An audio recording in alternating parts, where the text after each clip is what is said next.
A stone deck is installed flexibly, but the stone itself doesn't have the give. It's the polymeric sand in the joints. So it can happen where the polymeric sand can break away. However, it's really easy to fix. Take some sand in a little cup, sprinkle it into the joint, brush it in so it's filled, and then just brush away any excess.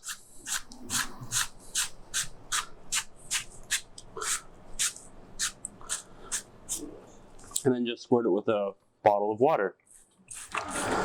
Make it wet. Let that sit for about 24 hours and it's good as new.